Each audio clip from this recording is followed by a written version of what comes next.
Ladies and gentlemen, I see people have settled in, so welcome everyone to the Standing Committee on Government Operations and Estimates as we undertake our annual review of the main estimates. We're pleased to welcome as witnesses today officials and representatives from the Department of Public Works and Shared Services Canada. Many of the officials will be, many of the witnesses will be familiar to committee members as regular and frequent visitors, and they're certainly welcome back again. We'll have leading the delegation for the Department of Public Works, Madame Michelle Doré, Deputy Minister. Welcome, Madame Doré, again. And from Shared Services Canada, Lisanne Ferrand, the President. And without delay, we'll ask Madame Doré, I suppose, to make some opening remarks. Mr. Chair, before we begin, I wonder if I could just register a complaint on behalf of I and my colleagues. We provided more than a month's notice to the Minister. That date was chosen in consultation with the Minister's office, and we would appreciate an explanation and a commitment that the Minister is going to appear on another date before the deadline passes. If the witnesses will pardon us, for we have a brief dialogue between some of the committee members. Mr. Bray, did you have your hand up? Yes, just very briefly. Certainly, I appreciate the comments. The Minister would very much have wanted to have been here. She did have another commitment this morning, and this was really came down to a scheduling issue, and it was a commitment that unfortunately she could not change. I'm going to go in order here. Mr. McCallum. Well, that may be so, although she did have a lot of notice. So I think the question is whether we can find a time for her to come. I think it's important to hear the Minister. Whether she could come today or not is one issue, but can she come at a future time? Matthew Ravignac. This happens once a year. I mean, it's a bare minimum, I think, that the Minister be present to defend her estimates and, of course, her budget. It's a very unfortunate thing, and I don't think that, given the time that we have given a warning, that giving us an answer without any details with regards to why she can't be present today is completely unacceptable. I should say that we asked the clerk to ask the Minister why she was unable to attend, and she was unable to tell us why she was unable to attend. Ms. Duncan. Well, I think that the best thing to do is I move that we re-extend an invitation to the Minister, and that the clerk work with her offices to find an appropriate date in both schedules by that time. I find it hard to find any matter more important than being accountable to spending.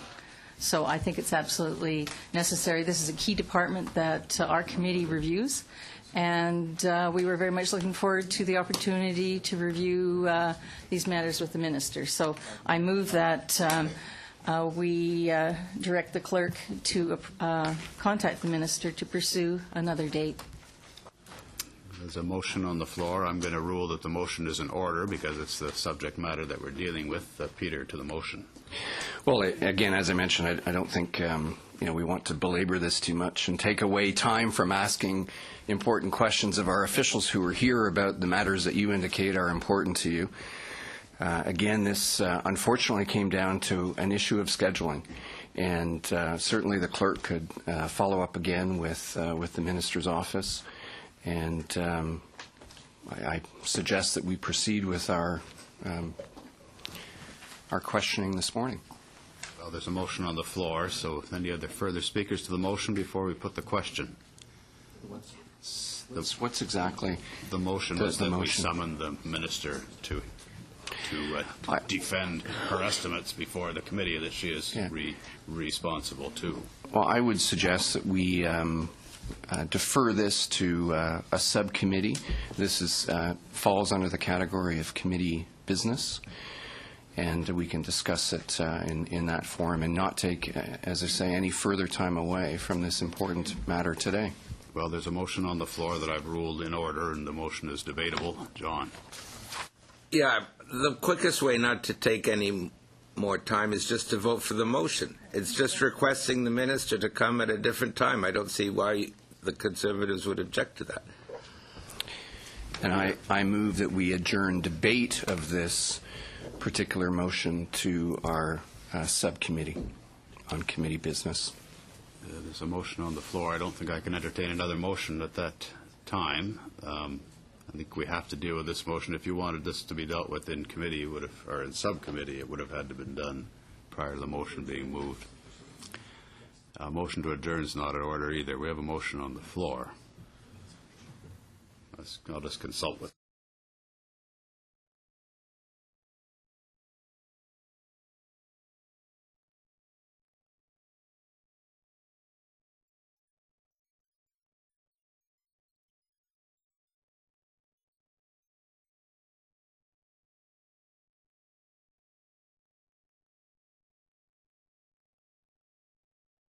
That's true, Peter. The clerk advises me that the motion to adjourn debate on this would have been in order had you not put a qualifier that it be moved then to the subcommittee, because now that's debatable. If it's the will of the committee, we could simply put the question whether. I'm not going to entertain a bunch more motions. We have a motion on the floor that we're debating, Matthew. Yeah, and I'd like to debate that, actually. I'd like to debate the substantive motion before my colleagues decide to cut off debate again. I mean, is it a charade or is it not a charade? I mean, do you actually believe that ministers are accountable for what they do? Do you actually believe that ministers are accountable for the money that they spend, the money that they intend to spend? It is a minimum that the minister appear to defend her budget. And to give us a last-minute excuse puts into question this committee's oversight functions. And oversight is a fundamental democratic power of this committee. And to be able to question the minister is part of that responsibility. So I hope that my Conservative colleagues don't intend to shirk our responsibilities by voting against this motion. Peter Braid. Thank you, Mr. Chair. I appreciate your guidance and clarification. I will therefore move to adjourn debate on this motion. That's in order, and it's no further debate. The question has to be put. All those in favor of adjourning debate on this motion? Hands down. Opposed, if any? The motion to adjourn debate carries. The subject will be put over to a future time. Okay. Linda, you're on the list here, but we're finished with that issue. In that case, we'd welcome Madame Doré to give us her opening remarks, and then we'll allow the same amount of time to Madame Ferrand, and then we'll open to questions from the floor. Madame Doré, you have the floor. Merci, Monsieur le Président. Bonjour. Good morning. It is a pleasure to appear before this committee for the first time since my appointment as Deputy Minister of Public Works and Government Services Canada, which was not quite 6 months ago. So I have my briefing book with me, And I will now introduce my officials who are with me at the table today, people who are familiar to you. Alex Lacroni, who is the Chief Financial Officer and Assistant Deputy Minister, and John McBain, who as of yesterday was appointed Special Advisor to the Deputy Minister. Just a word on that change. Mr. McBain was until last Friday Assistant Deputy Minister, Real Property, but as a transition to his eventual retirement, I was able to convince him to continue to provide me with his expertise and experience for a little while yet. I'm grateful to him. He looks great. I am grateful to him to have agreed to this assignment and for his appearance before you today. His successor, whom you also know, Pierre-Marc Mongeau, is also here today, sitting behind us, to address any questions on the parliamentary precinct projects and plans. And he is being replaced by Nancy Chawan, who is also here. Tout cela pour dire que nous sommes prêts à répondre à... That being said, we are ready to answer your questions pertaining to our 2013-2014 main estimates and report on plans and priorities. Although I arrived in my new role with knowledge I acquired from my experience at Treasury Board Secretariat, I understand that taking the reins of Public Works and Government Services Canada is quite a responsibility. This role is very dear to me, both for its important capacity as service provider and for its government-wide responsibilities. I believe that centralized service delivery agencies enable the government to benefit from significant improvements in terms of productivity, efficiency, and economies of scale. These agencies also help the government standardize a number of administrative functions to best leverage the private sector to provide practical common solutions. In doing so, they release departments from having to perform daily activities, which enables them to focus on their mandates and priorities. A key role in the operations of the federal government as its treasurer, accountant, central purchasing agent, linguistic authority, and real property manager. The department is home to the Receiver General and prepares the annual public accounts of Canada and manages a cash flow of more than $2 trillion a year in support of that role. It accommodates over 270,000 federal employees in a diverse real estate portfolio that comprises almost 1,800 locations across Canada. It manages and oversees the lion's share of government procurement, which contributes more than $14 billion annually to the Canadian economy, and translates more than 1 million pages of text on behalf of federal organizations, and provides translation and interpretation services for Parliament. For the 2013-14 main estimates, Public Works' gross budget is $5.9 billion, broken down as follows.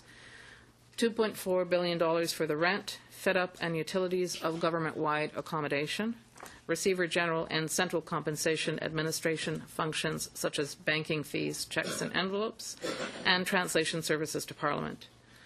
$1.9 billion is related to providing optional services to departments such as real property project management and translation services on a cost recovery basis.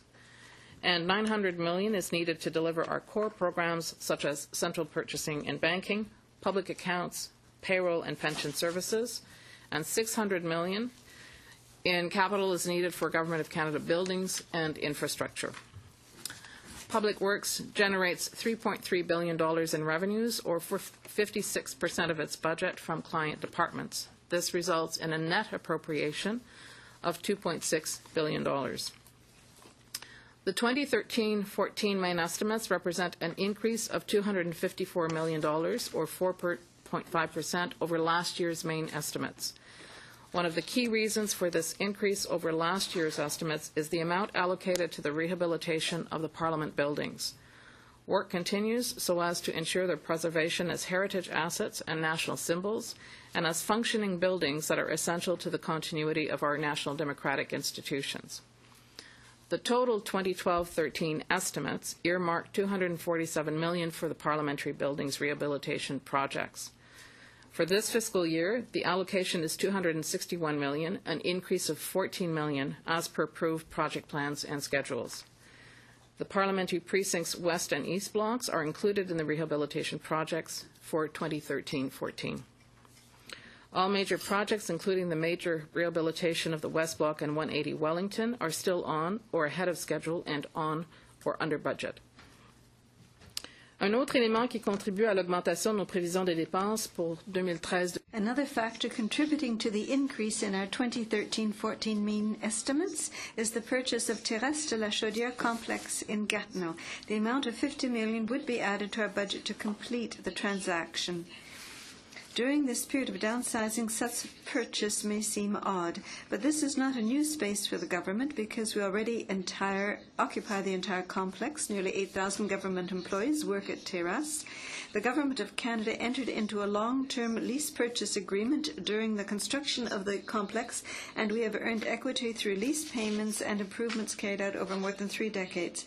The purchase allows us to maintain the 25-75 distribution of office space between the cities of Gatineau and Ottawa, and this purchase would enable us to exercise the option contracted when the buildings were built and leased, and is an excellent investment for the Crown and taxpayers. Dollars required for the transformation of the pay administration initiative to support the implementation of the consolidation of pay services in Miramichi, New Brunswick, and the modernization of the government's 40-year-old pay system. This aligns with Economic Action Plan 2013's emphasis on standardizing, consolidating, and transforming the way government does business to improve services and deliver efficiencies to Canadian taxpayers. These additional funding requirements are offset by Public Works' commitment to realize its share of total government-wide savings initiatives. This year, Public Works will realize savings of $95 million, $67 million associated with our 2010-11 strategic review, and $28 million resulting from Budget 2012 expenditure review savings. These efficiencies and productivity improvements are in support of the Government of Canada's commitments to ensure a return to balanced budgets. Maintaining a sound fiscal position is the most important contribution the government can make to bolster confidence and growth, and Public Works and Government Services Canada is proud to contribute to this effort. Having set out the highlights of our main estimates, I will turn now to how these would be expended once supply is provided by Parliament in support of the priorities set out in our report on plans and priorities for fiscal year 2013-14. The Department has one strategic outcome: high-quality central programs and services that ensure sound stewardship on behalf of Canadians and meet the program needs of federal institutions. 7 programs support that outcome, and both the main estimates and the report on plans and priorities set out the planned allocations for each of these programs. The Department's top 3 organizational priorities for 2013-14 are delivering efficient and effective services, transforming critical infrastructure, and ensuring sound stewardship and management excellence. Les ministères et organismes fédéraux ainsi qu'une vaste gamme. Federal departments and agencies, along with many stakeholders from the private sector, rely on Public Works and Government Services Canada for the delivery of effective and value-added services. Our priorities therefore include improving and streamlining procurement processes in all categories of goods and services, implementing the National Shipbuilding Procurement Strategy, completing the government's 7-point plan to replace fighter jets, improving the management of our real property portfolio, consolidating pay services and modernizing the computing platform to reduce costs, providing more standardized services to small agencies to help them reduce operational costs, and reducing the administrative burden for companies in the industrial security program. All of our service offerings and priority activities focus on improving performance, increasing consistency and efficiency of offer, and reducing costs for department and agencies. Critical infrastructure encompasses all the work to rehabilitate and preserve the buildings in the parliamentary precinct through the long-term vision and plan, delivering on a substantial program of work for our engineering assets, including something I was not aware of until I arrived at the department, portions of the Alaska Highway, for which we are the custodians, and leading the Workplace 2.0 initiative for the government, which includes updating workspaces and, with Shared Services Canada, enabling technologies and work processes that create a more efficient and productive work environment. Our third priority, ensuring sound stewardship and management excellence, speaks to both our goals to drive efficiencies within our own departmental internal services and to the stewardship role we play in ensuring the integrity of the procurement and contracting processes which we manage for federal departments and agencies. Safeguarding the public trust in Public Works and Government Services Canada is a priority for me and for all our employees. The department has been working diligently to protect the integrity of its operations and more specifically its procurement processes. Our goal is to ensure that we conduct our business to the highest ethical standards that Canadian citizens expect us to uphold and protect.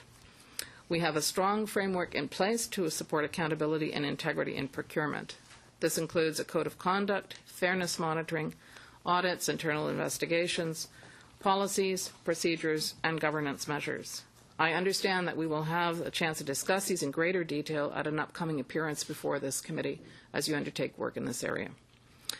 In closing, Mr. Chair, members of the committee, I have come to appreciate that sound financial management is a hallmark of Public Works and Government Services Canada. We are entrusted with a large mandate and we manage significant sums of money. We will continue to exercise financial leadership, seek efficiencies, improve service delivery, and identify opportunities for additional savings. I can assure you that our department strives to ensure consistent delivery of high-quality services to Canadians while providing value for money for taxpayers. Mr. Chair, members of the committee, thank you for your attention. My colleagues and I will be pleased to answer your questions. Merci de votre attention. So thank you, Madame Doré. And now we'll hear from Lisanne Forand for Shared Services Canada. Thank you. Thank you, Mr. Chairman. I'm pleased to be here today to discuss the main estimates in the report on plans and priorities for Shared Services Canada for 2013-2014. I'd like to begin by introducing the officials who are here with me today at the table. Gina Rallis is the Senior Assistant Deputy Minister and Chief Financial Officer, and Benoit Long, who is the Senior Assistant Deputy Minister for Transformation, Service Strategy and Design. First, with respect to the main estimates, I would note that the main estimates for Shared Services Canada for 2013-2014 represent a total of $1.398 billion. This is a decrease of $121 million as compared to the 2012-2013 estimates to date, which amounted to $1.519 billion. That decrease is attributed to reductions of $89.6 million as a result of Budget 2012 expenditure review savings, as well as further net adjustments to and from various partnering departments in support of Shared Services Canada's mandate. Comme les membres de ce comité le savent déjà, as the members of committee all know, Shared Services Canada was created in August 2011 with a mandate to consolidate, standardize, and streamline the delivery of Government of Canada email, data centres, and network services. The report on plans and priorities sets out the priorities we have established in order to make progress on that mandate in 2013-2014. Priorities was tabled in 2012 and included 4 broad priorities and 42 plans for meeting these priorities. With the support of all its employees and in consultation with partner departments and other stakeholders, Shared Services Canada was successful in meeting its goals for the 2012-2013 fiscal year. We maintained operations across the extensive IT infrastructure, supporting approximately 2,100 mission-critical systems, and also reached the planned milestones in our transformation of the government's email system, data centers, and telecommunications networks. We implemented internal management processes to deliver lean corporate services, including collaboration with other departments, to establish our financial and HR systems. I'll be pleased to respond to any questions about those results, but first I would like to take the opportunity to describe briefly the highlights of our plans for this coming year. The first priority I'll mention is to maintain and improve the delivery of IT infrastructure services. IT infrastructure is critical to the delivery of the government programs and services upon which Canadians and businesses depend every day, and SSC has the responsibility to make sure that that infrastructure is as reliable and as secure as possible. In our second full year of operations, we will be seeking to move beyond the status quo operational models that we inherited from our 43 partner departments in order to bring greater horizontal alignment to service and support.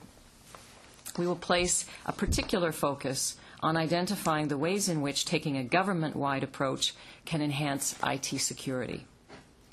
Mr. Chairman, the second Shared Services Canada priority is renewal of the Government of Canada's IT infrastructure. Parmi nos stratégies de renouvellement, the Email Transformation Initiative is the most advanced of our renewal strategies.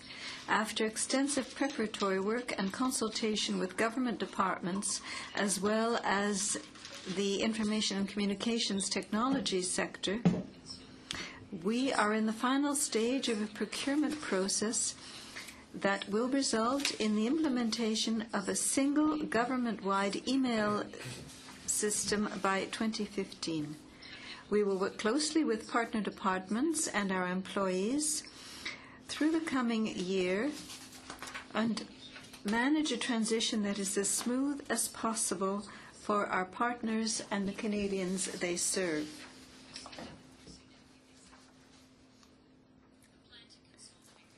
Canada's data centers and to transform our network services is also taking shape. We have conducted a comprehensive analysis of the current state of our operations and assets and have engaged extensively with partner departments and the private sector to identify our future business requirements and to learn from the experience of other organizations that have undertaken similar efforts. As a result of this work, we will be in a position this year to finalize a transformation plan and to begin its implementation. In addition, as announced in Economic Action Plan 2013, Shared Services Canada will dedicate $20 million of our existing funding to improve the government's capacity for telepresence and other comparable technologies in order to support measures to replace travel with remote meeting alternatives. As part of this initiative, SSC will monitor the use of the government's video conferencing facilities and work with the Treasury Board Secretariat to ensure that the facilities are used to the greatest extent possible. The third priority for Shared Services Canada this year is to promote effective engagement with partner departments. Sound governance and effective engagement are critical in any shared services initiative, and particularly so when the initiative involves changes in processes, services, and technology that will have an impact on organizations and employees. Shared Services Canada has established structures and mechanisms that provide for information sharing, consultation, and involvement at all levels of our partner organizations, from working groups that contribute to the planning of individual initiatives to bilateral meetings with deputy heads of departments and agencies. The value of this engagement is not limited to the planning and execution of our own transformation initiatives. It is equally important for Shared Services Canada to participate in the project planning that is underway in partner departments to make sure that we're able to provide the IT infrastructure support that their own initiatives and investments will require. SSC's fourth priority is to ensure that we have efficient and effective business management processes and services. In the first 18 months of its existence, Shared Services Canada built a new department from the ground up. That work continues, Mr. Chairman. As indicated in our report on plans and priorities, our plans in support of this priority extend across a wide number of areas of responsibility, including human resources and financial management, procurement, accommodations, auditing, and evaluation. With respect to human resource management in particular, we're implementing a workforce management strategy that focuses on ensuring that our employees have the skills to contribute as our priorities and operations evolve. Through this strategy and other business systems and processes that we are implementing, we aim to ensure that Shared Services Canada performs efficiently, effectively, and with the necessary management rigor. En conclusion, Monsieur le Président, je tiens à souligner que... In conclusion, Mr. Chairman, I would like to emphasize that the plans and priorities that have been established for Shared Services Canada in 2013-2014 will enable the Department to continue to deliver effective and efficient IT infrastructure services to its 43 partner organizations, even as it plans and executes the consolidation and modernization of the government's email, data center, and network services. I look forward to answering the questions. Thank you, Ms. Moran. Very good. Then we'll begin right away with the official opposition, the NDP, and Linda Duncan will be is the critic for Thank you, Public Mr. Works. Chair. And I appreciate the full gamut of officials that we have here today. We're obviously very disappointed that the minister has not attended, but we look forward to your fulsome answers. Madame Doré, in last year's estimates, you forecast $2.3 billion total and a reduction of almost $400 million from the previous year. But according to this year's report, you overspent by almost that amount. So I wonder what assurances you can provide us that the similar forecast reduction in spending will actually be met this time. Thank you for the question. When we looked at Maine's, we also look at the comparison of total estimates as we throughout the year 2013, when we have Maine's are produced. They often don't take into account in-year changes or increases. So during the course of the year in 2013, we did get a number of increased to our appropriations, as I mentioned in my remarks, for example, for the parliamentary precinct. So in terms of our expenditures against our appropriations and our authorities, they are well within that for 12-13. And with regard to 13-14, we have been able to reflect in the estimates the total in-year supplementary estimates and the appropriations that we receive, so that what you get in 13-14 is what our planned appropriations are, taking into account what we also received last year. Okay, thanks. Your report on plans and priorities, which we're grateful to receive simultaneous to the budget, makes our scrutiny much more effective. In that report, the minister claims to have significantly reduced the average time for major procurements, yet we continue to witness significant delays and botched processes in the outfitting of our military. In a mounting list of major procurements, military jets, the Integrated Soldier System Project, the $2 billion Closed Combat Vehicle Program, and projects to purchase Army trucks.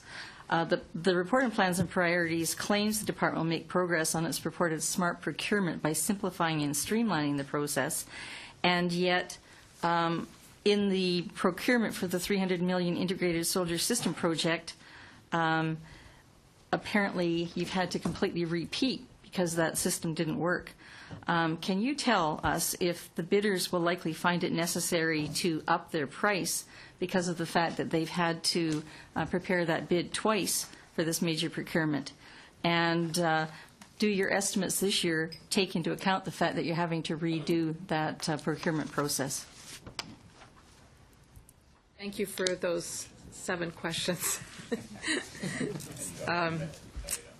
With regard to the issue around complex procurements, the ones that are the most challenging often get the most attention. We do quite a few large procurements quite effectively within a 24 to 36 month procurement time frame that we complete, and not a lot of people know about it because they happened and there are no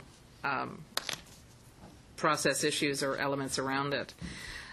With regard to a number of the procurements, some of the aspects as we are learning, when we engage industry very early on in the process, it actually it looks like the lead time up front is longer, which it may often be, but it allows us then, when we get into the actual request for proposals and the evaluation of those proposals, it makes it a lot faster, because the long lead time to get the industry perspective and the views on what are the components, what are the capacity elements, what are the criteria, and what also are the evaluation mechanisms. Can I just ask how that new process improved the integrated soldier system? It didn't seem to have worked there.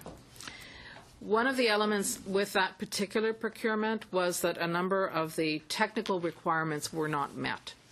It is not that the process in and of itself was not understood, and we have been able, in the refresh of that procurement, which was done fairly quickly, to offer an opportunity for the procurement officers to contact the companies and require additional information on technical elements so that we are not faced with this situation.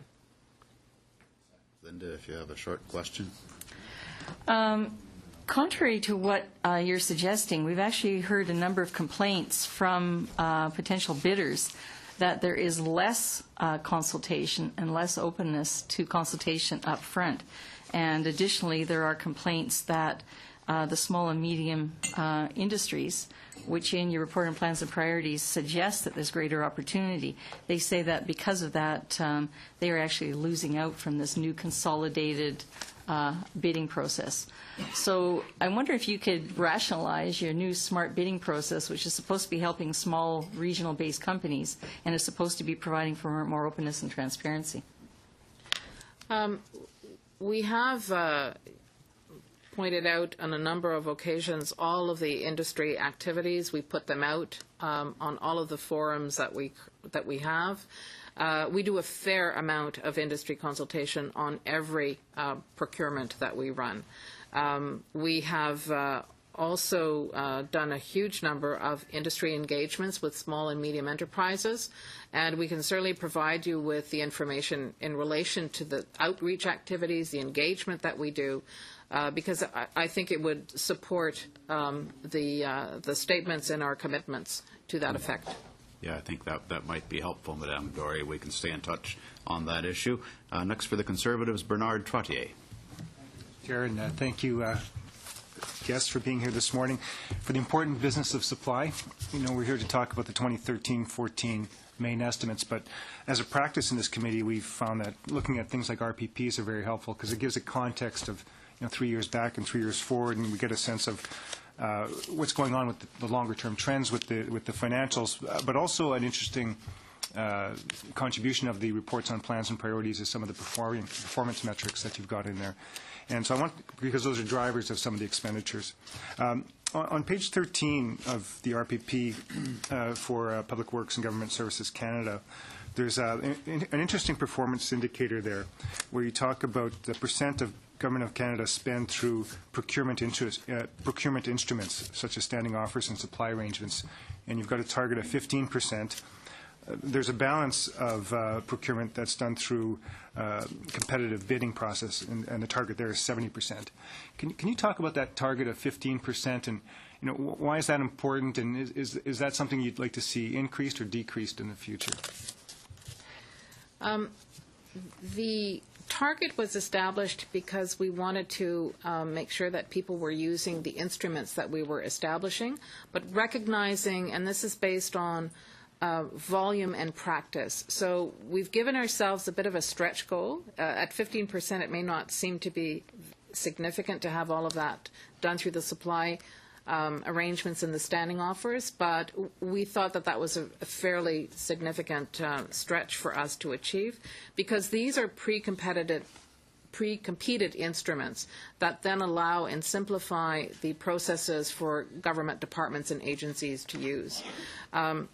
Not all of these are mandatory, so again, that's one of the elements why we have put this target. In terms of the proportion of total contracted value awarded competitively, again, this is a goal that we set because we are of the view that having a competitive process gets best value for the government. So these are the targets that we have set, recognizing that in some instances competing is not necessarily because the suppliers are unique, because of the time constraints, or because of the national security requirements are there.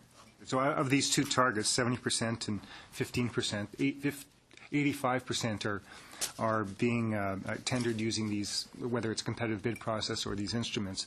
Would both of those numbers be looking up in future years then? To ultimately maybe 100% is a difficult target to attain. But could you describe what the thinking is with those targets?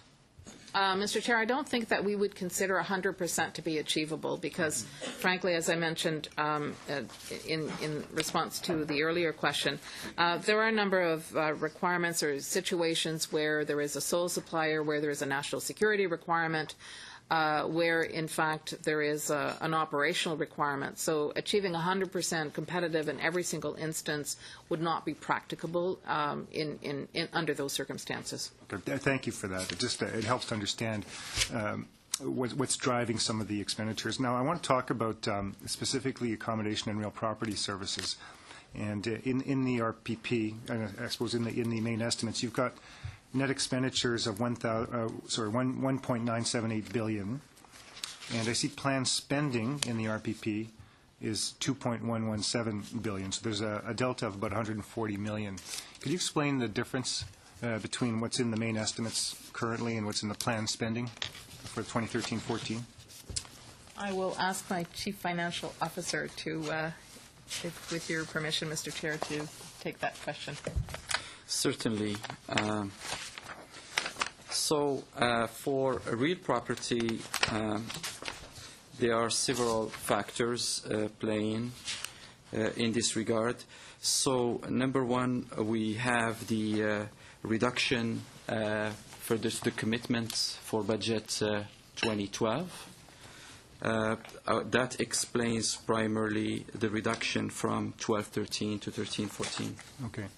I'm just interested in what's in the main estimates for 2013-14, and there's a planned spending for 2013-14 in the RPP, and it's about $140 million a year for that year higher.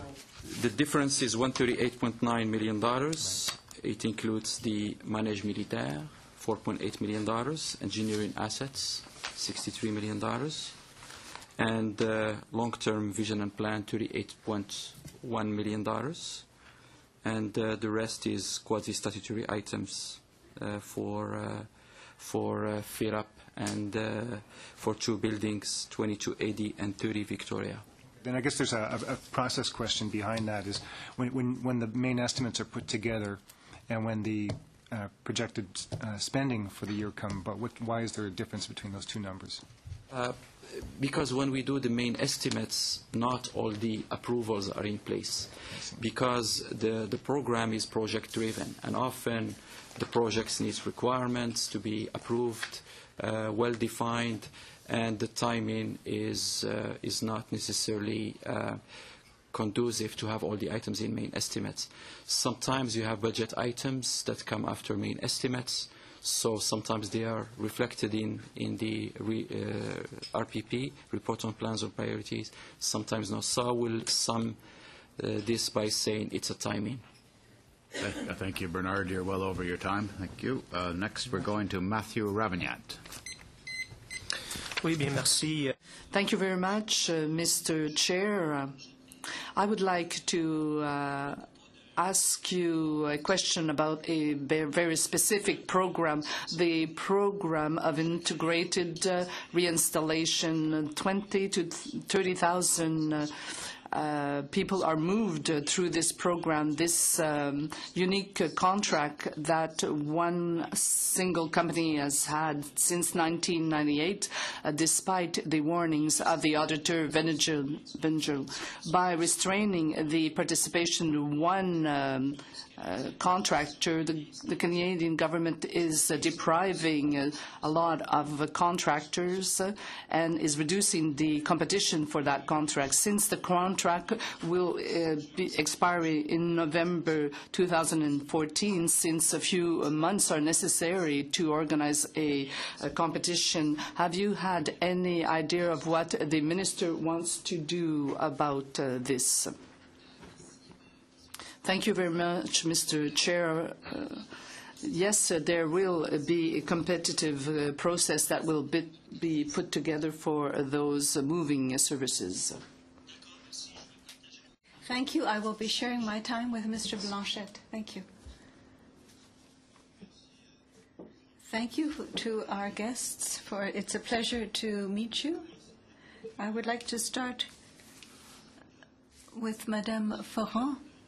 If we look at the changes in the budget, there were for we've had 2012, 2013, and now we're another year ahead. One thing that seems to be important is the change of investments from operating and capital investments. This is the thing that is very striking in your budget. Can you explain what has happened? And where you're going with that. Thank you. Thank you for the question. And I think that we have talked about capital expenses the last time we were here.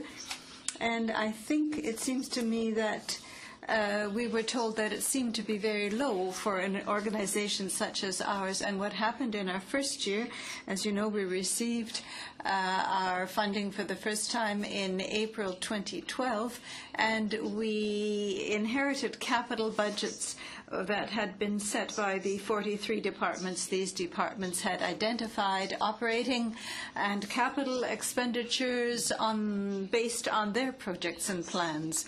Obviously, this was not necessarily the same plans and projects that we had, because our mandate has two different elements, which include transformation and operation. And so this year we have looked at, made an initial change in this respect. We have set the capital level at a much higher level, 176 million for the coming year, which is about 10% of our budget, and we believe that this amount is more appropriate given our mandate.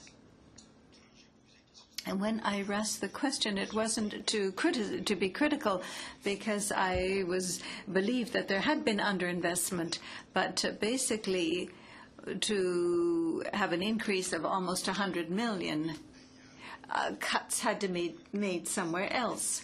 And what changes have you made to be able to get money that you were able to put into re-effect into capital? Yes, obviously our transformation projects are just beginning, our major transformation projects. Nevertheless, we were able to achieve savings or efficiencies already in our first year.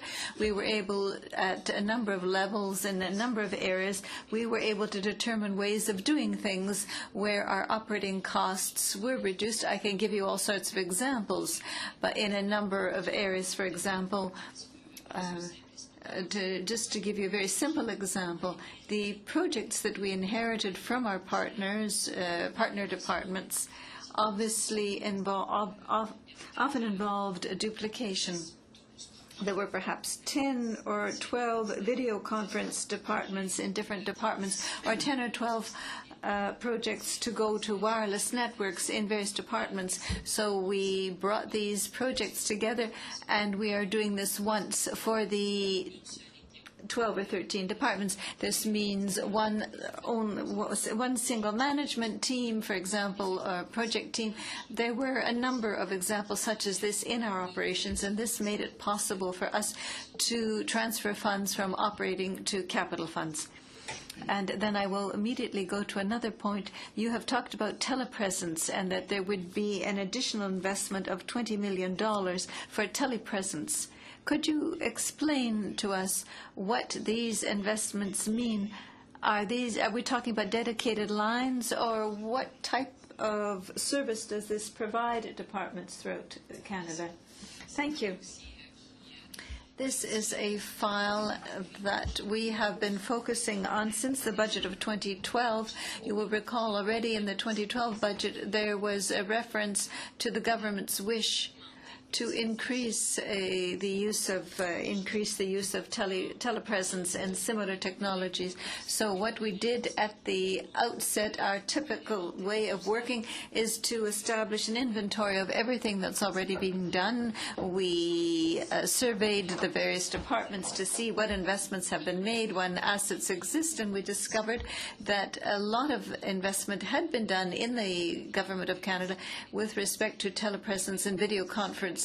However, these investments were done in closed silos. There might be a number of video conference rooms. People didn't know where they were, and people in various departments could not mutually have access to one another's departments. So what we have proposed is to organize a much better use of these facilities.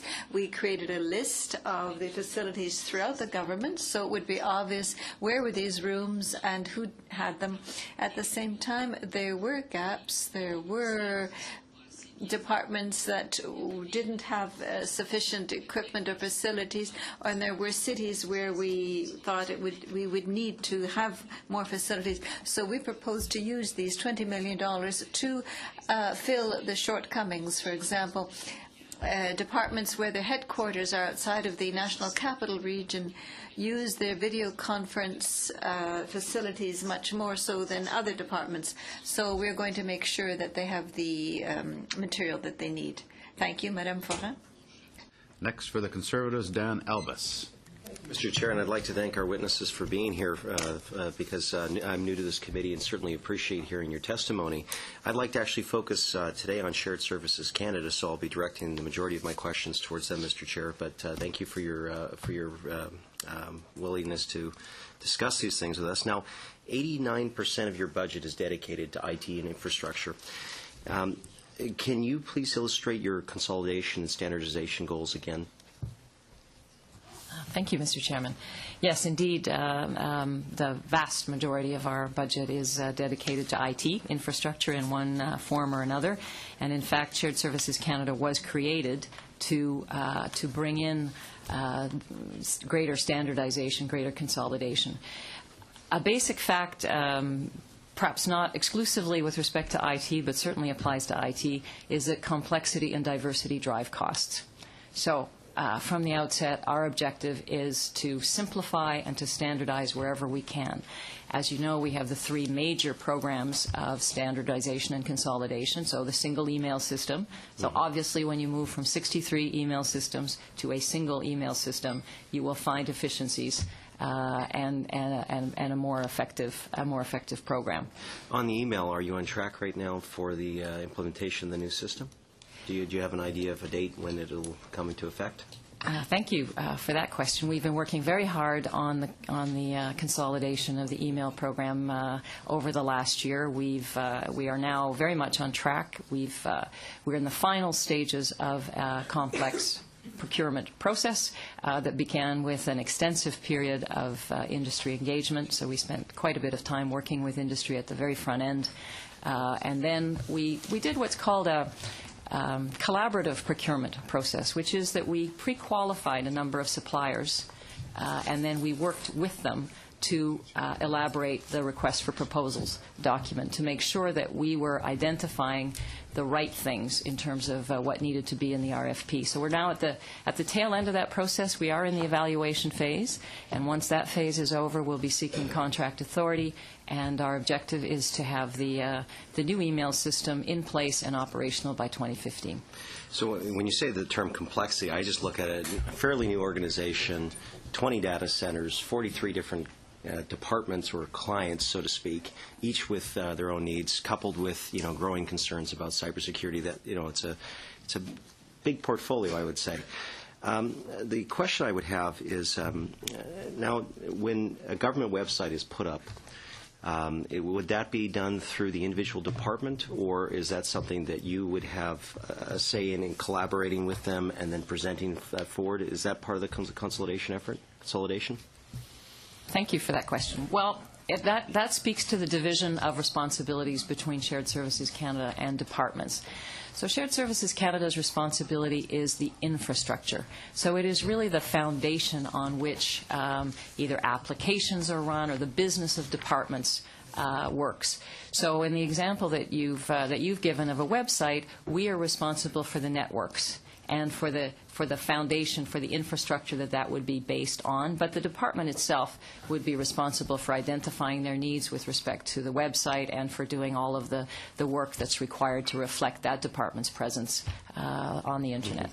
The reason why I raise this is obviously it's difficult for a single MP to just, to go and meet with 43 different departments on this. I've had a constituent raise concerns about if the government was not to take a systematic approach to accessibility. For example, this gentleman is blind, and there's certain software systems that some are inexpensive but can be difficult if the programming isn't done correctly. So I would just pass on that concern because certainly there are some people that have the means to be able to afford some of the more expensive programs which allow more complex websites to be analyzed. But anyway, I just would pass that on, and hopefully you can collaborate with those 43 departments because I think accessibility is important.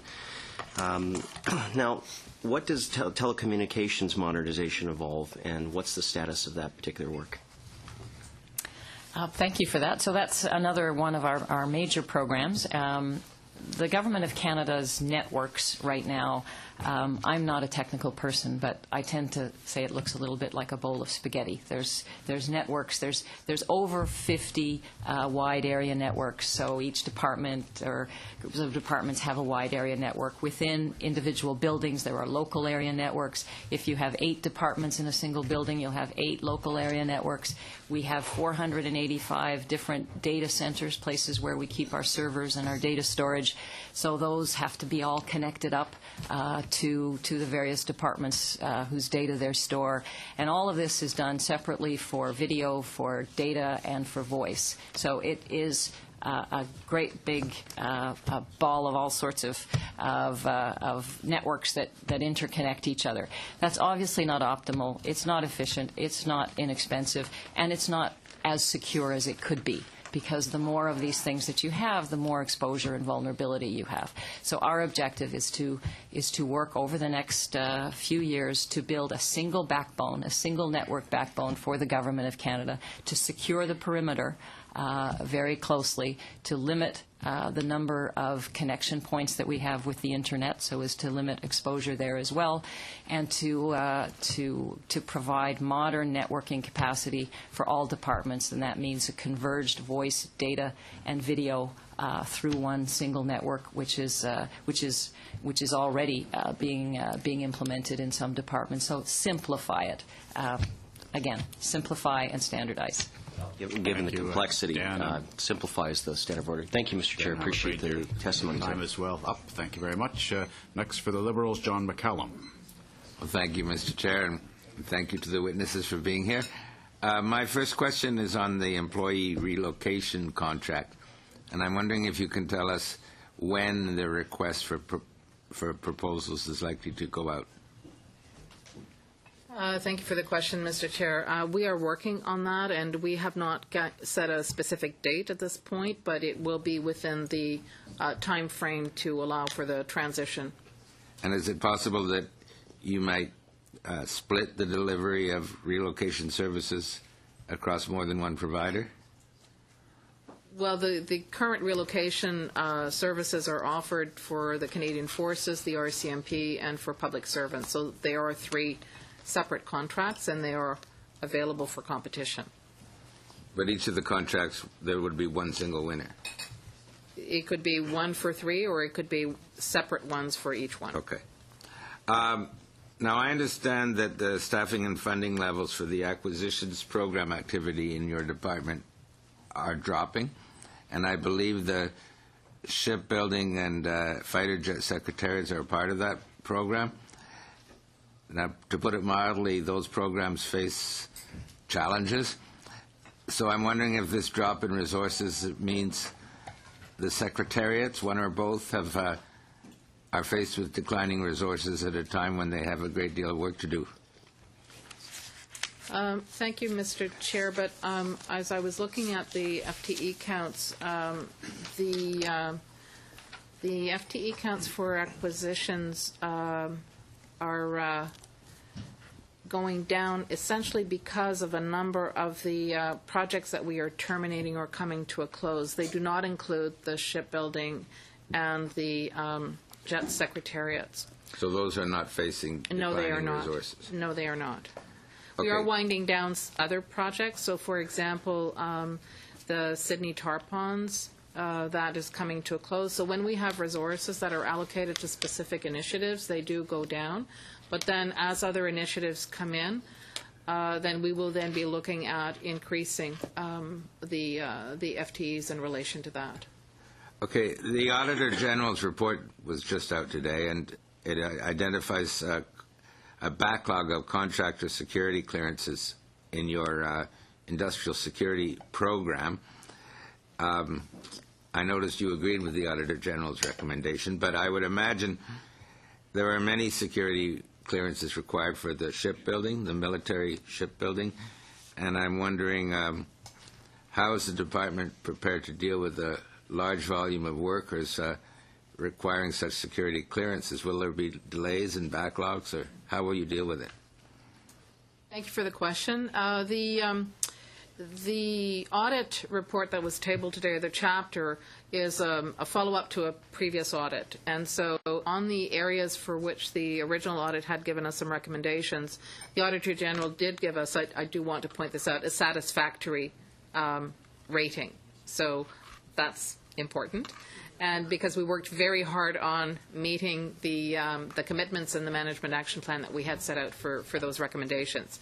With regard to the backlog, I think there's about 2,300 or 2,400 that were identified at the time the post-audit was done, and we're at just over 300 cases that are still being dealt with within that. So quite a few of those essentially have been addressed and cleared. With regard to the processes that we have put in place, we have developed a case management system, and we have reduced our timelines significantly to clear, because we recognize the imperatives for a number of the initiatives that we have underway, so that we do in fact ensure the clearances within a speedy time frame.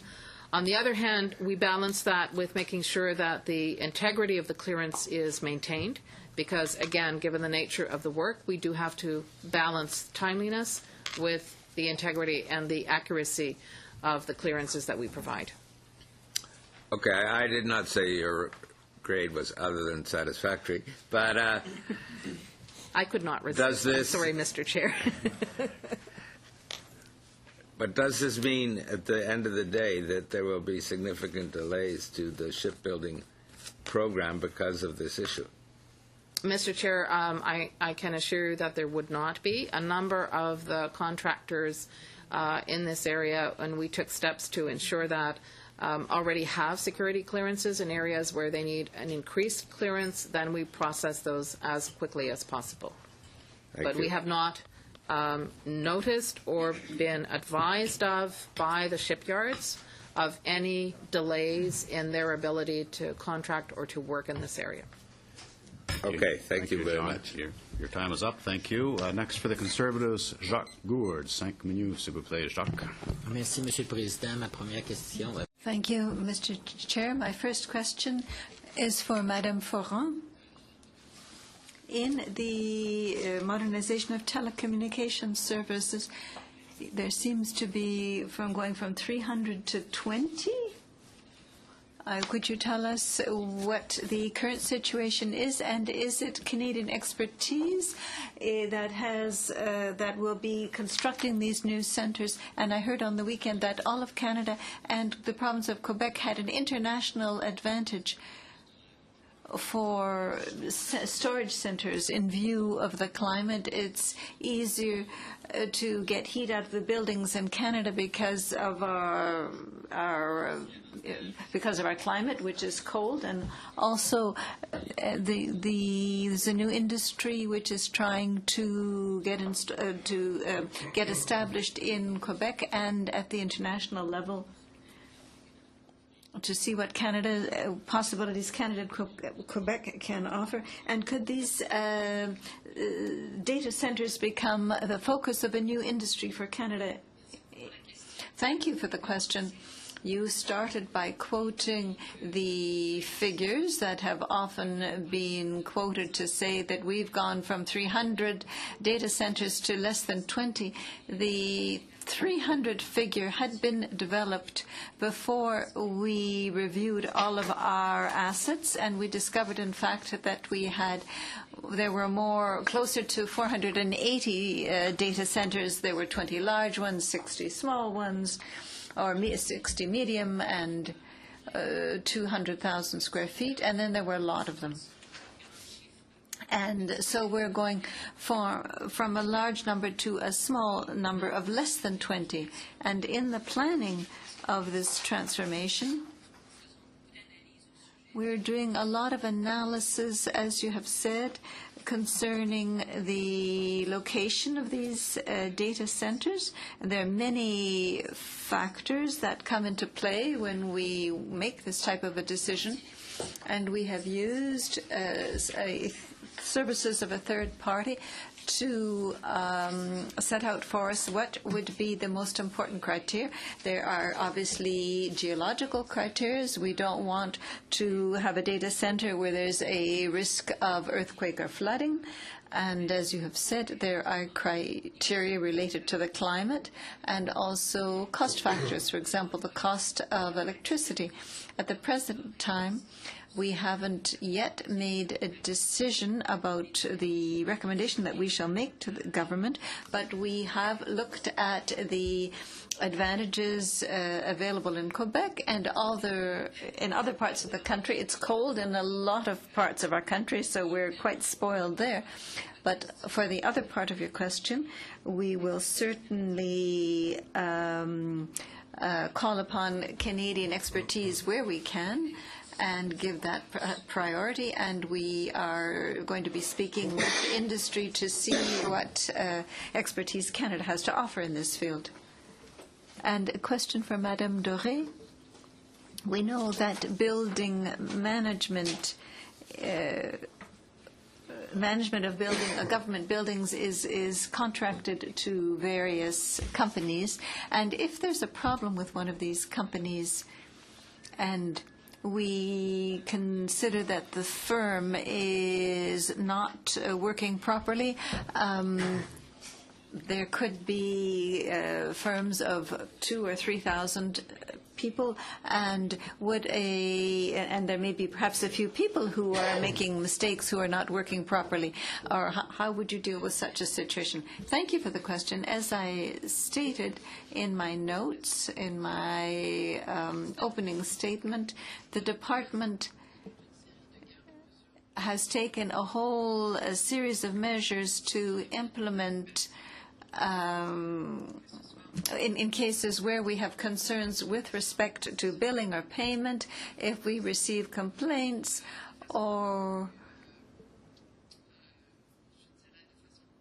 more directly in the context of our integrity framework, if there have been convictions where directors or the businesses have been convicted of improprieties, we know that there are some cases where the directors of various companies have been convicted, and then we can terminate contracts. Or more specifically, if there are certain incidents or we receive complaints, we do have control measures to ensure the integrity of our processes. There's a range of steps that we can take, but the integrity framework that we created, which has been strengthened in November 2012, is quite precise. And when we update our contracts, or particularly when we award large maintenance contracts, we have asked the businesses to adopt our integrity framework. And just from the prerogative of the chair again, I'd like a little more expanding on a question asked by both Mr. Ravnet and Mr.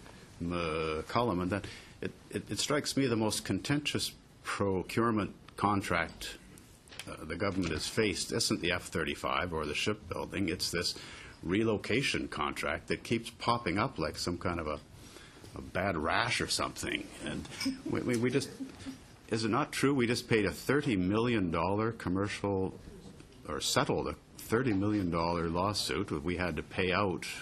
I mean, that's like the largest commercial settlement I've ever heard of in a contractual basis. What could have gone so terribly wrong, and what are we doing to preclude this nightmare from happening again in 2014?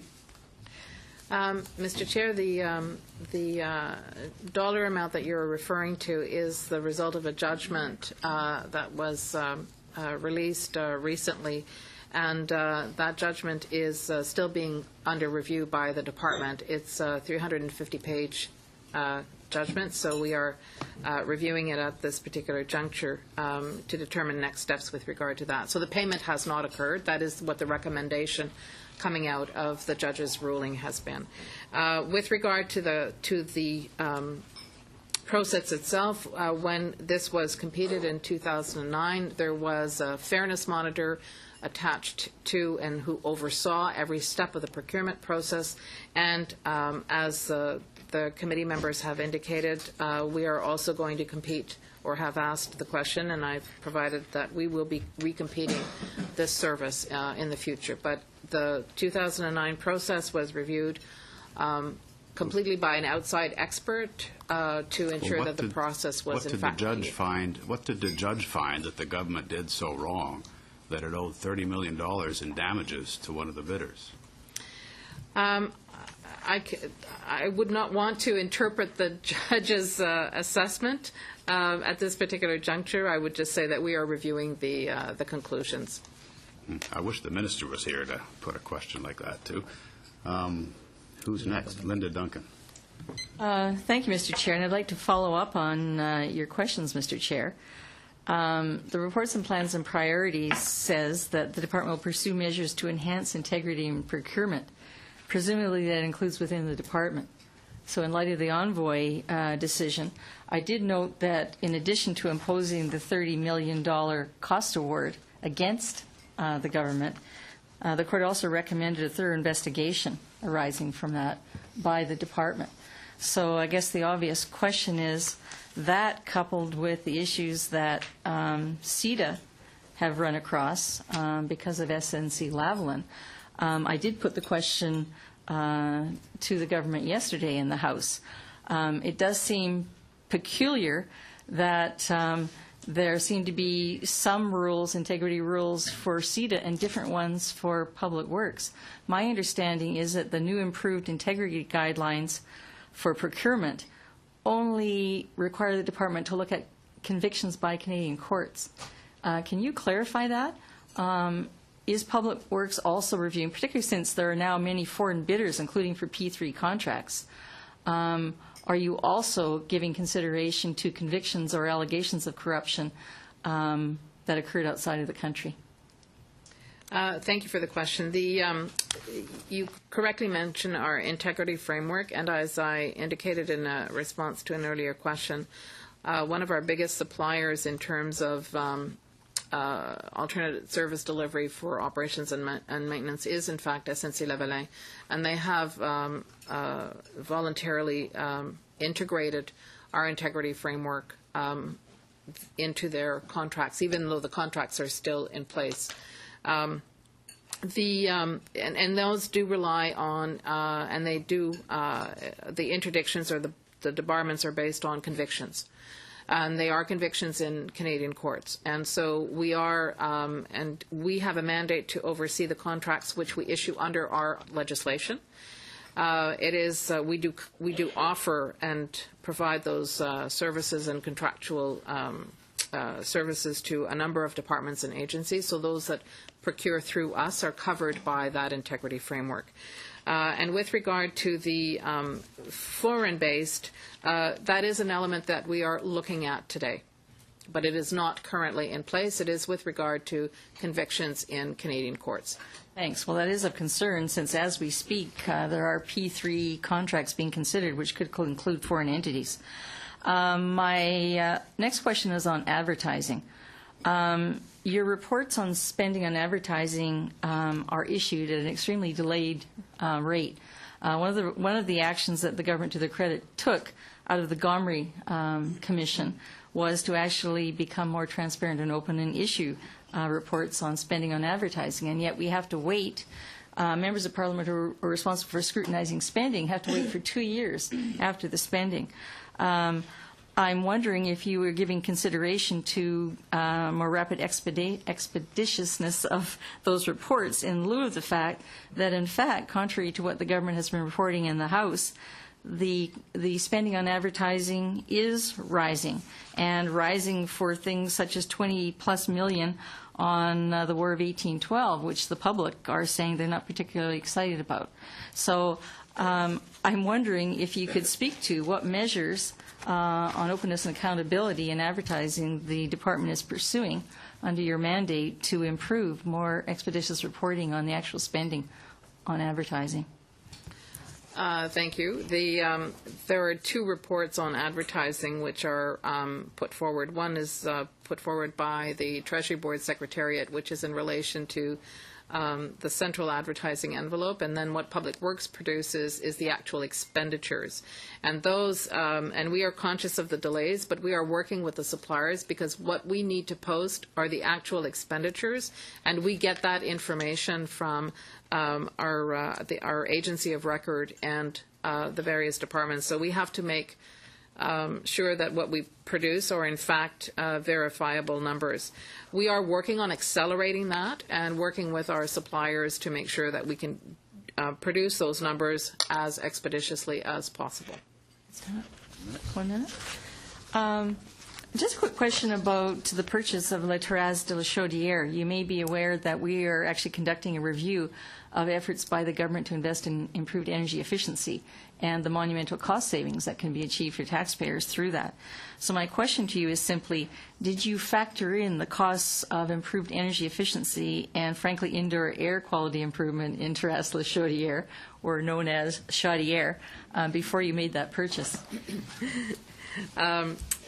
Thank you for the question, and I will defer if that is possible to Mr. McBain to answer that question. Seems only natural, actually. Thank you for the question. First and foremost, the opportunity to purchase was built into the lease contract. It was preset at a certain date for a certain amount. So when we were considering it, it wasn't, are we negotiating a price? The price was set in the lease document. We evaluated the investment that the taxpayer had made through rental payments over the life of the lease and looked at the assessed appraised value of the property, which exceeded $300 million, and concluded that given those factors, the investment of $54 million to purchase the complex was a worthwhile investment for the taxpayer. Your question about energy efficiency is a sound and a solid one. There is a heating and cooling plant that is located in La Terrasse de la Chaudière. That is part of our consideration that we are putting forward under a project that we have been consulting the industry on called the Energy Services Acquisition Program. So modernizing that plant, bringing efficiency to the complex is already in our consideration. Thank you, Linda. Thank you, Mr. McBain. Peter Braid. Thank you very much, Mr. Chair, and thank you to all of our departmental officials for being here today. Madame Doré, welcome. Wanted to start with a question for you. Of course, PWGSC's oversight of procurement is an important part of the department's mandate. You indicate in your opening presentation that, of course, one of the department's main priorities is to continue to, quote-unquote, improve and streamline procurement processes. Could you just update us on your efforts there, please? Thank you. We have undertaken quite a substantial review of a number of categories, for example, of goods and services. So we have 31 major categories. We are going through an extensive review process for each one of them, engaging with industry. One of the comments that we had received is when we pull together supply arrangements or standing offers, they tend to be for a length of period, and companies don't have an opportunity to either refresh or update their information, and we don't have an opportunity except when we have to recompete these on a 3 or depending on the length of the arrangements. So we have worked with companies and with various suppliers to make sure that we can, in fact, refresh them on an ongoing basis and have it done on an as-needed requirement. So I think that has one of the key areas where we have significantly improved our processes so that departments and suppliers aren't left with a static set of supply arrangements or suppliers on those lists. The other aspect that I spoke to a bit earlier is on industry engagement, and I did commit to providing information on how we do that. But we do have extensive consultations because we want to be part of the business cycle of companies, not just and we also want to be part of the requirements cycle of our client departments and agencies. So we have to make sure that the supply and the demand are meeting the requirements or each other's requirements at an opportune time. So we have taken steps in a number of these categories of supply or of procurement activities, and we are working our way through them. And I think we have found up to date that has received good input from companies, from suppliers, and from our client departments and agencies.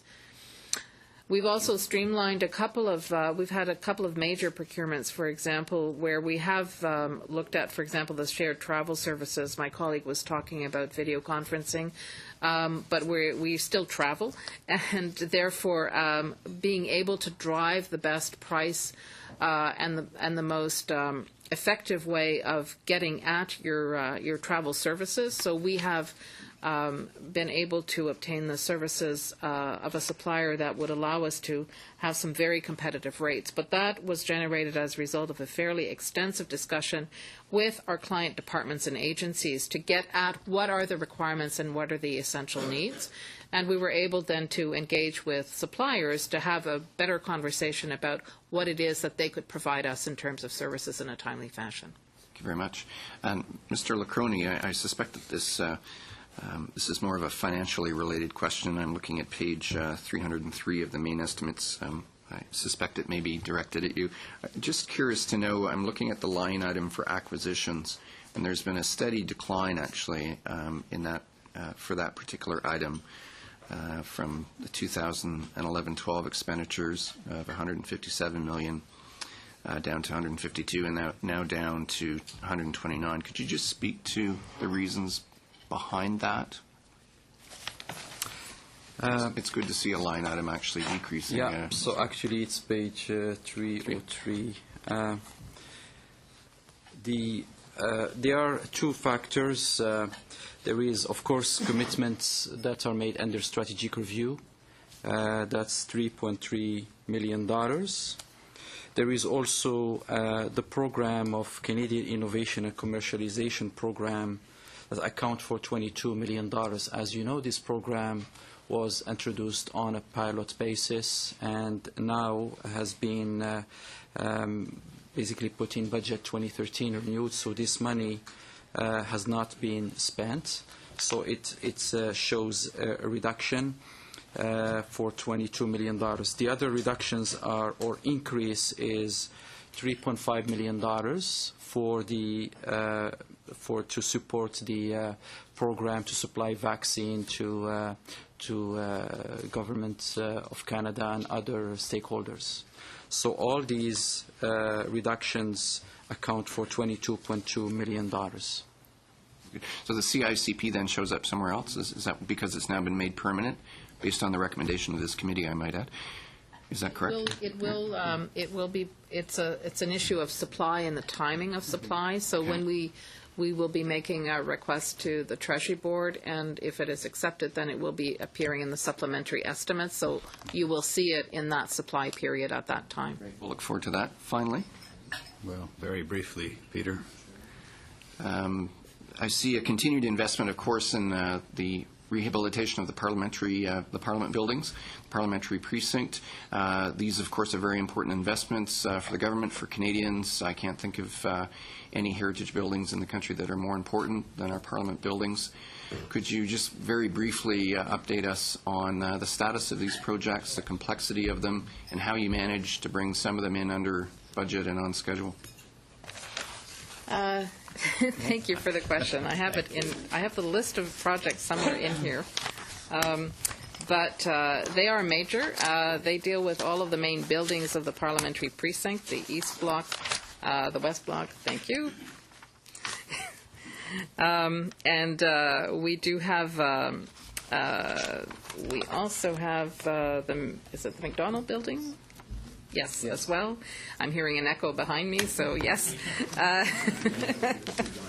The Sir John A. There it is. The Sir John A. The Wellington building. So we go through, and my colleague Pierre-Marc Mongeau has had a very rigorous approach to both the tendering and the project management, because as you can imagine, when you are refitting essentially heritage buildings, all kinds of things can be uncovered and found.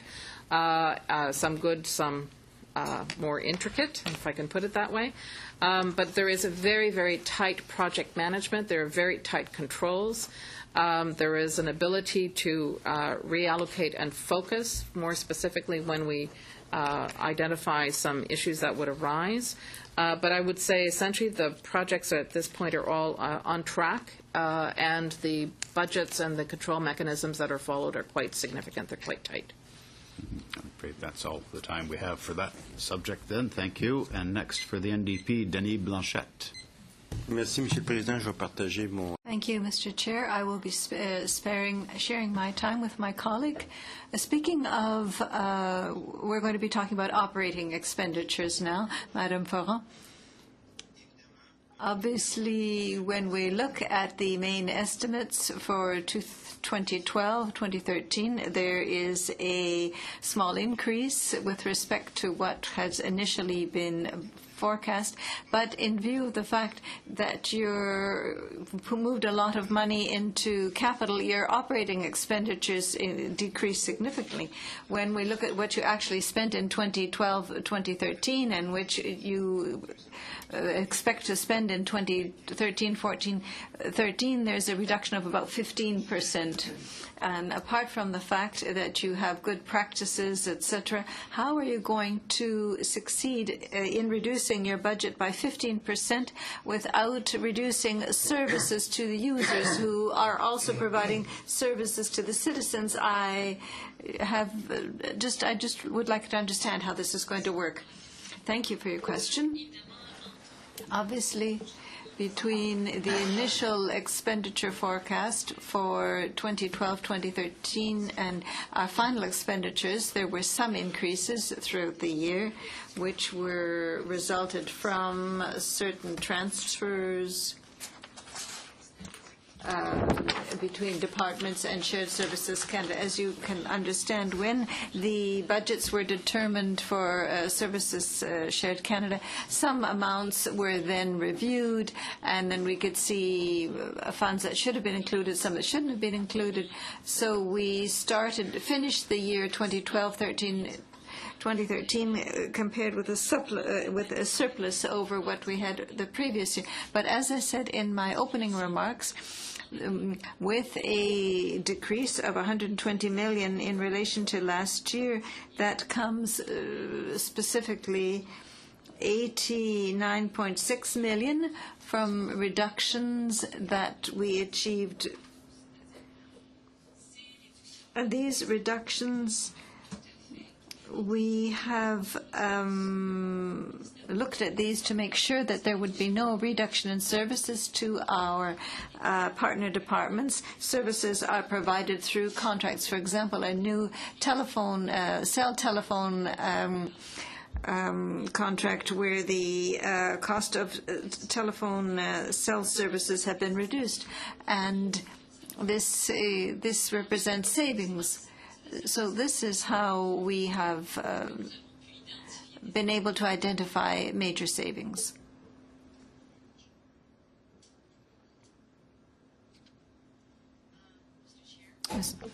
I'd at this time like to wish to move a motion related to the testimony we've heard, Integrated Relocation Program. And that motion is that the Standing Committee on Government Operations and Estimates invite the Minister of Public Works and Government Operations and officials to appear before the committee to provide an update on specific measures taken, if any, to address the issues and concerns with procurement for relocation services under the Integrated Relocation Program, including revisions to policy and practice in response to concerns and recommendations in the November 2006 report of the Auditor General.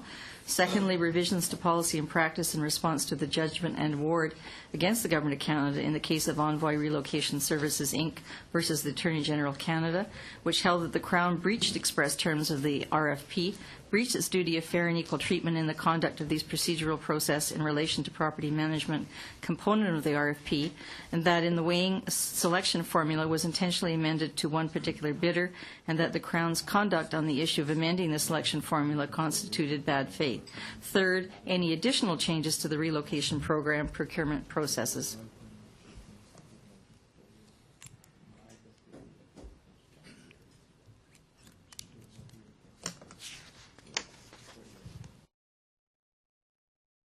Here, Mr. Cannon.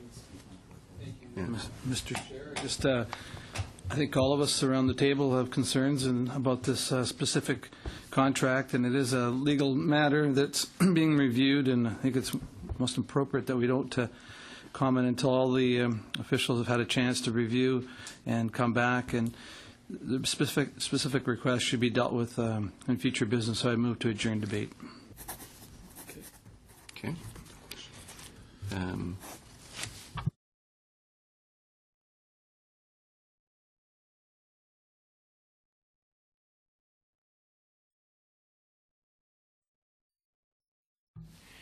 So we have a motion before the committee at this time to adjourn debate on this particular matter, which is immediately votable. So I will ask for those who are in favor to adjourn debate on this motion to raise their hands. Those not in favor? Motion is carried, so debate on this particular item is adjourned. And we return to questioning of witnesses with approximately 1.5 to 2 minutes remaining for this round. Bon. Donc, vous m'avez donné un exemple de... You provided me with an example of savings, but still, the $200,000, somebody somewhere is going to have less service. I have difficulty understanding that just by trying to make efficiencies, you've been able to cut 15%. That's a lot of people. That's a lot of work. Where have you decided to make the cuts in order to be able to come up with this figure? I'd like to have more specific information. Thank you, Mr. Chair. As I have said it before, with respect to the reductions and what you have referred to about our reductions are limited to the reductions that I've already mentioned, those that were made with respect to under the budget. The other savings that we have found are more related to our way of working. Previously, there were some things that were done 43 times, and now we're looking at a service delivery method to our partners, which is more horizontal, rather than managing 480 data centers. We have an operational line, management line, so everybody's managing together, and this is how we are changing our measures of operation. Are you telling me that you've already made this change? That the 480 data centers are already being managed centrally? We are starting the process of changing our management methods. It isn't totally implemented yet, but we are going to introduce this gradually to go from a totally vertical operational pattern to horizontal pattern, and we will be achieving savings because of this. And as I said previously in response to another question, we have also identified a great deal of duplication and many other possibilities for reducing costs. Thank you, Mr. Blanchette. To Matt. Thank you, Mr. Chair, and to our witnesses, and thank you, Michelle, for the arm twisting, keeping Mr. McBain around, for your wisdom and experience is greatly appreciated. I have a couple of questions. One, in your preamble, you talked about how Shared Services Canada, 18 months young, and you've done a great job. And one of the recommendations is to dedicate $20 million of your existing funding to improve the capacity of telepresence and other comparable technologies. Maybe explain a little bit more.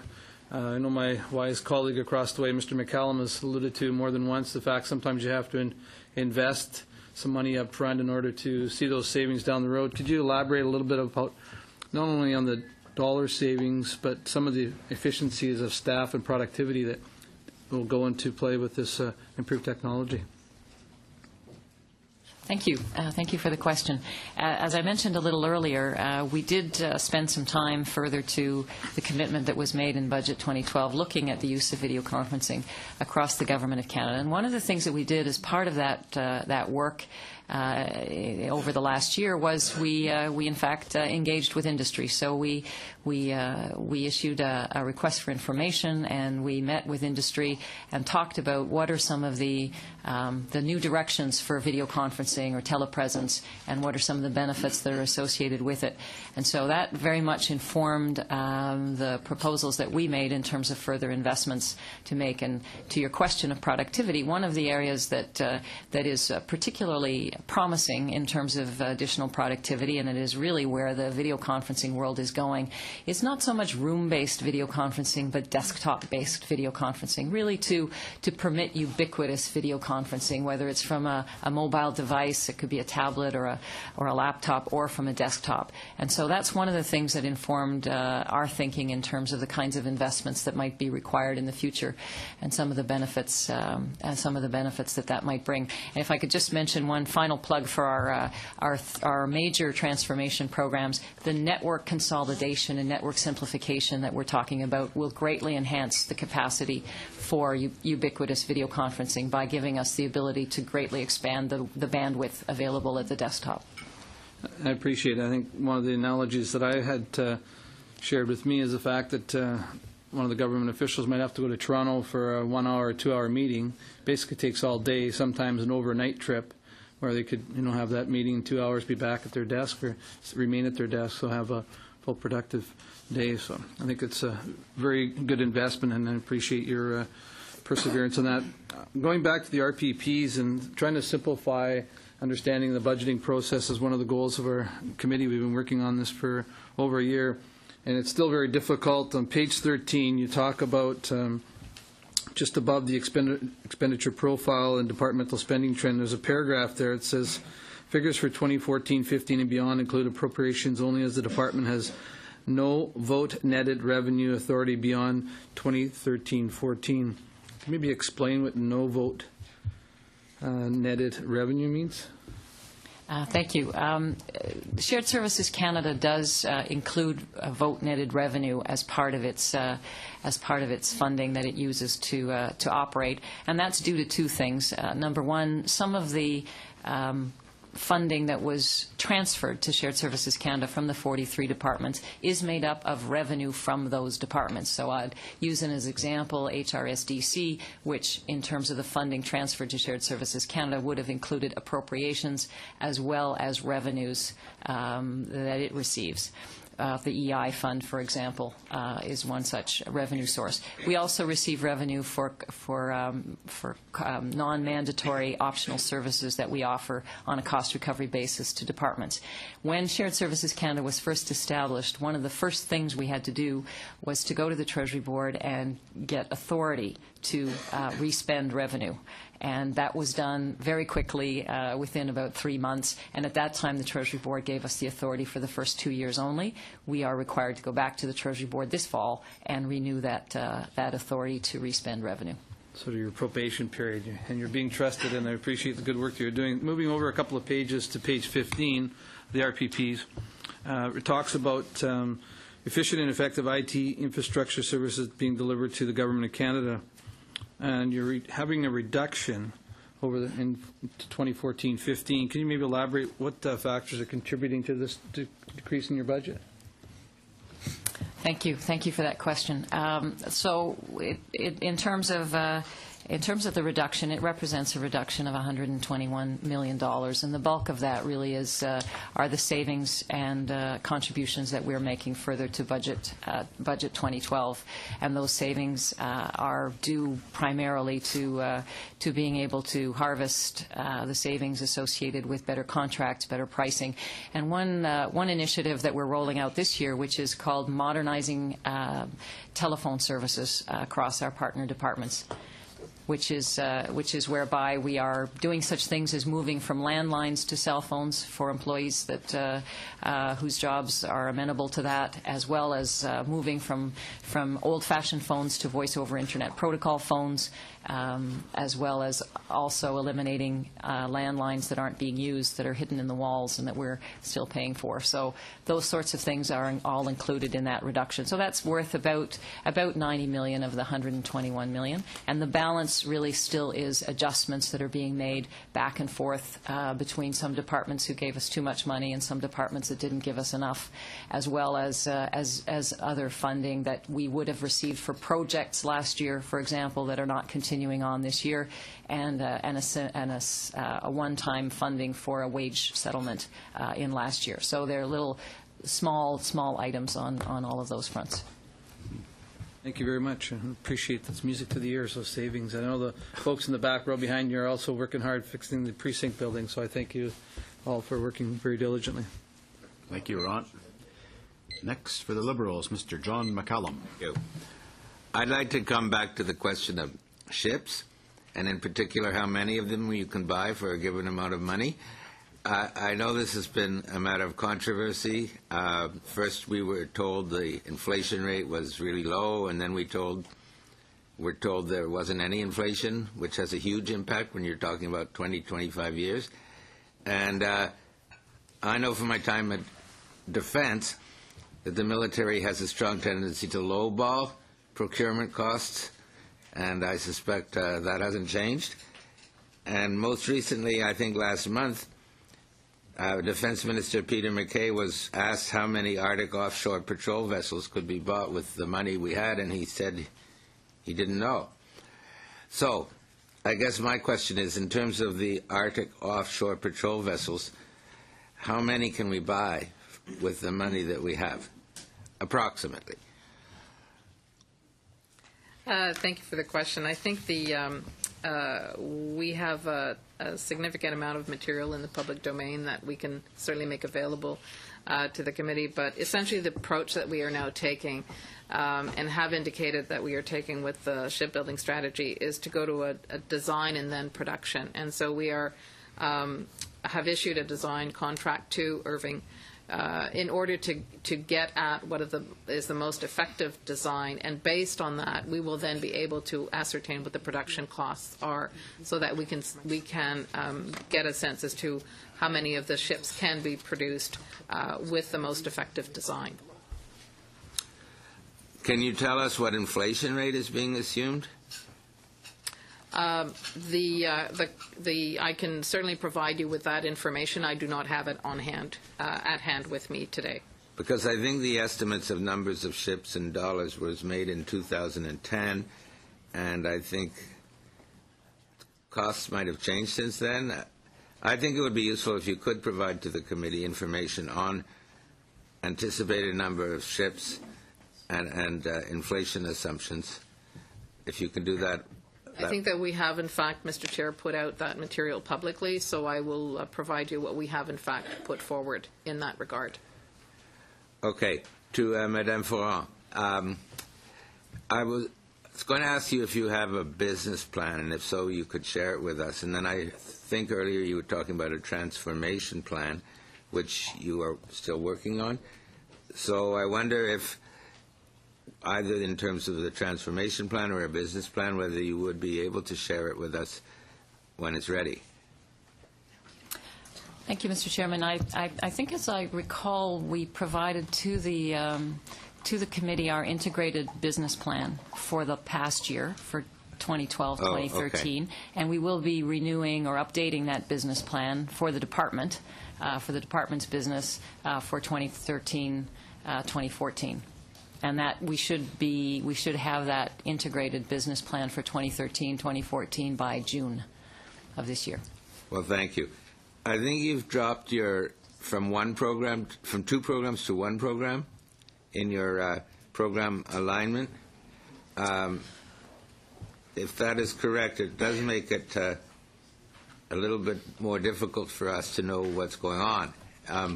Is that the case? No, Mr. Chairman. We have had a single program from the beginning. And again, I would a little bit like my answer before about the vote netted revenue, we had to go to Treasury Board within 3 months of our establishment for a program alignment architecture, and that was done very quickly. And at that time, we had identified a single program. We do have a date with the Treasury Board to go back on our program alignment architecture going forward, and we're doing the work with respect to that now, in terms of now that we know a little bit more about the business and we know a little bit more about the work that we have to do, we're going to be taking another look at that and going back to Treasury Board with that next fall. Well, thank you. I think in the budget implementation bill, Public Works was given new authorities to do business with other levels of government or outside the federal government. I wonder if you could explain a little bit what that implies, and does that mean you'll need more money, or maybe you'll make money? Thank you for the question. What we have in the Budget Implementation Act is a streamlining of the ability that was already in the Public Works Act to provide services to the provinces, but and territories or other government levels of government, but only to do so and have to do it every single time for every single request. This makes it a lot more streamlined for provinces, territories, municipalities that want to, if I can put it this way, piggyback or take advantage of the purchasing power of the Government of Canada. So it is, in fact, it's going to be more so a savings for them so to be able to benefit from our purchasing power than it is an earned revenue for us or an increased savings for the federal government. But it is to create an opportunity if those other levels of government so wish to take advantage of our purchasing power. Thank you, Madame Doré. Thank you, John. Next for the Conservatives, Bernard Trottier. Chair, and I'd like to direct my questions to Madame Ferrand, Shared Services Canada. As you know, we've been a big supporter of this whole initiative to streamline the way things are done in the federal government, and especially the notion of removing some of the redundancies and some of the operational inefficiencies that are created by these silos. And when you alluded to it earlier about the data center consolidation, obviously it's something that has a pretty big impact when it comes to cost, going from 300 data centers down to 20. There's obviously some benefits when it comes to environmental things, when it comes to cooling expenses, also when it comes to security. Could you explain how, above and beyond the cost savings, what this means in terms of data security and removing points of vulnerability when it comes to data centers? Thank you for that question. It's a very important topic, the question of IT security. I mentioned earlier that complexity and diversity drive costs, and I think it's true that complexity and diversity are not necessarily the friends of IT security either. And so we are looking to simplify things and standardize things as much as possible, and we know that will also increase the posture, the security posture of the Government of Canada with respect to data centers. But I think the most important element and the most important factor that will contribute to an increased security and enhanced security posture for the Government of Canada is the fact that we're going to be building security in from the outset. So all of our networks and all of our data centers were built one by one by individual departments, and they built them for their own security purposes, but not necessarily in any interconnected way or with any plan. And some of these started being built 40 years ago. Some of our data centers are 40, 30 years old, and at that point I don't think IT security was where it is today in terms of a priority because the world hadn't evolved as it has. So we will be building for the future and building security in from the outset, and on that we're working very closely with the Communications Security Establishment Canada and their expertise in terms of what's needed. So we're confident that the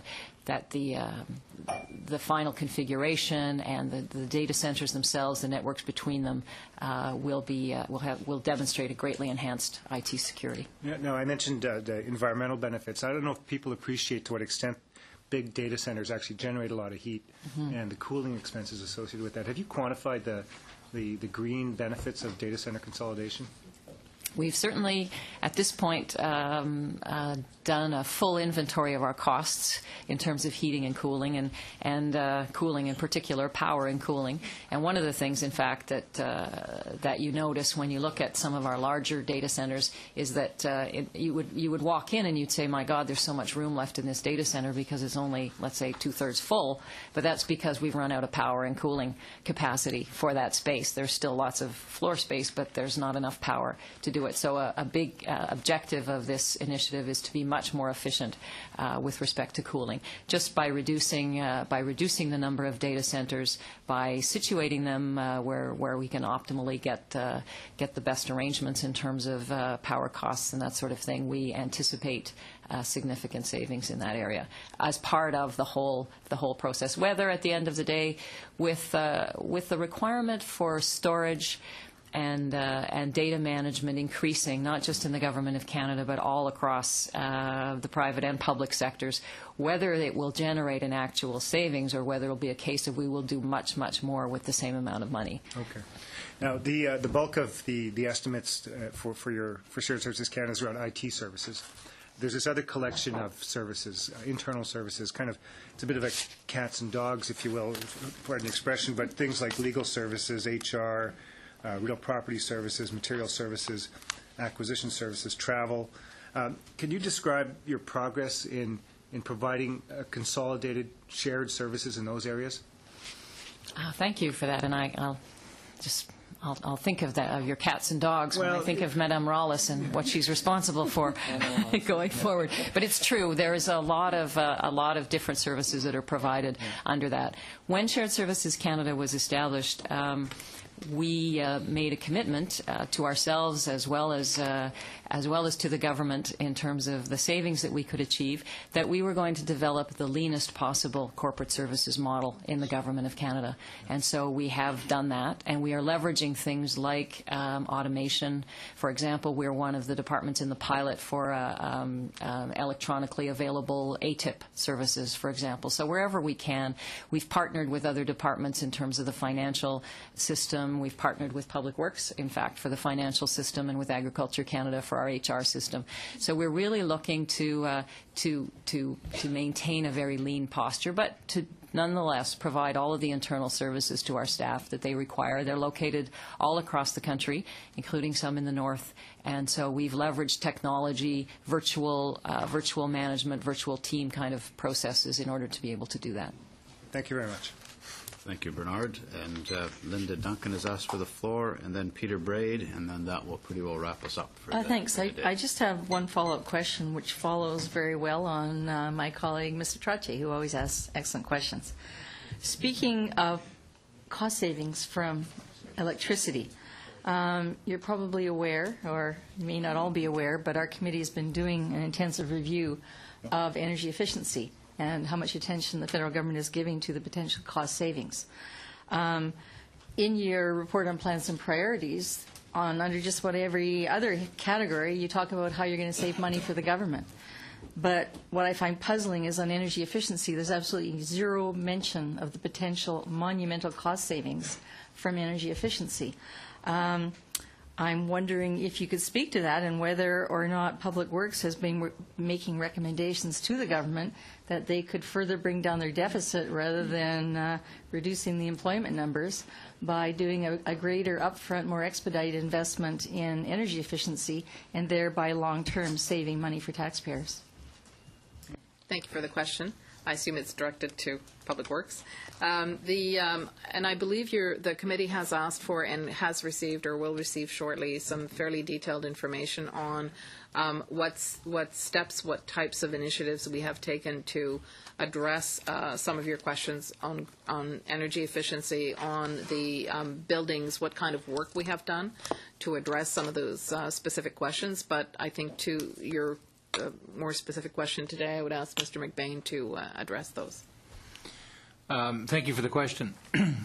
I think, as you know, when we appeared before this committee on this particular topic as well, we consider this to be an integral part of our business, and so it is built into what we do.